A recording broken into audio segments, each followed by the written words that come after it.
我哋行去朝市嘅路途上面咧，我哋就會遇到呢一條橋啦。咁個朝市就係嗰度。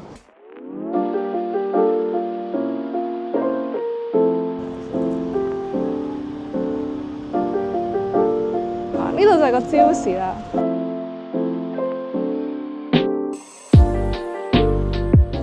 由高山 JR 站行過嚟，大約10幾分鐘嘅路程，你就可以去到公村朝市。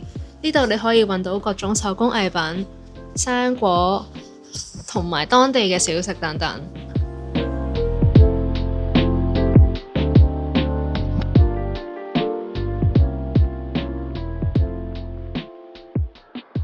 就係普通嘅牛奶，可能凍一陣因為。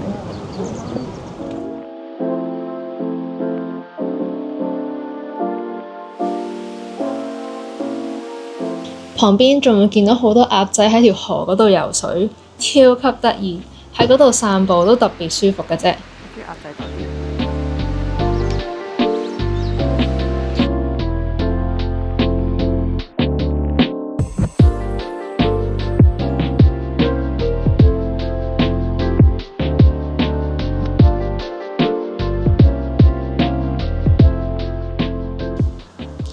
行完嘅朝市可以入附近嘅舊街睇下，嗰度保留咗好多傳統嘅建築物，亦都係揾嘢食嘅好地方。佢有4款俾我哋揀啦，我諗住嗌呢2款。我哋嗌咗雪糕，同埋我哋都嗌咗 crème brûlée。大家睇畫面。我哋琴日嚟嘅時候咧，就因為係有人排緊，所以我就 skip 咗呢個地方。之後今日朝頭早就嚟補翻，估唔到原來佢入邊有超級大個 seating area 咯。佢有下面嗰層啦，最上面嗰層。咁呢間賣牛壽司嘅鋪同隔離嗰間賣雪糕嘅鋪頭係打通，咁所以我哋就買啲嘢食之後坐低咗。佢成個氣氛係好 peaceful 啊，即係令人哋好舒服。但係建議大家早啲嚟，如果唔係嘅話，應該揾唔到位坐。食飽之後，我哋就準備搭車去八村鄉啦。我哋買咗 JR Pass， 所以唔需要再額外買車飛。我哋到咗八村鄉啦，咁而家第一站咧，我哋就要去瞭望台睇下八村鄉嘅景色。我哋沿路搭車嚟嗰陣咧，有時已經見到好多雪啊，或者屋仔啊咁樣，但係佢哋都係啲比較普通嘅屋仔。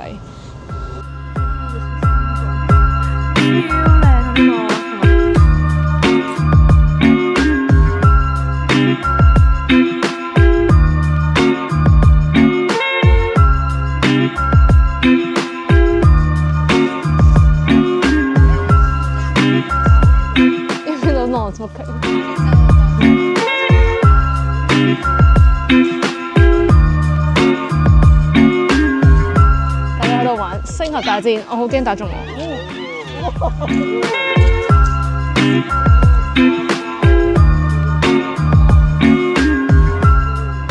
嚟到之後又忍唔住食多一次飛陀牛壽司，佢話要3分鐘再食晒成個壽司，因為就係維持到3分鐘嘅新鮮度。望落去好似高山嗰個好似靚仔啲。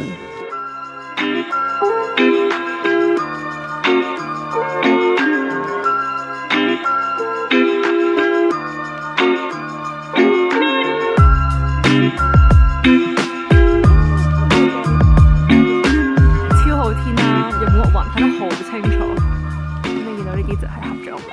合掌屋嘅特色咧就係佢哋個頂係特別尖。因為咧，八村呢個地方成日落雪啦，咁所以佢哋就會起呢啲咁嘅形狀屋頂咧，去 shade away 嗰啲雪。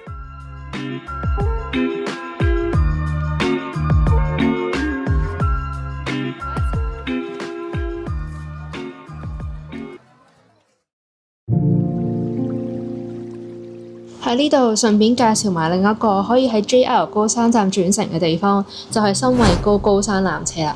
大約搭個半鐘嘅車程呢，我哋就可以去到纜車嘅起點。由嗰度搭纜車上山頂，你就可以睇到日本北阿爾卑斯山嘅景色啦。不過我哋去嗰日有啲大雲，所以其實唔係好睇到。不過都俾大家睇下我哋當日影咗啲咩啦。我哋上到嚟啦，而家氣溫係-5度咯。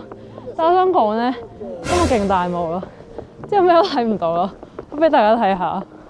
真係咩都睇唔到。你見到少少嘅山脈，同埋嗰邊遠處嘅山脈。落緊雪啊！而家落緊雪啊！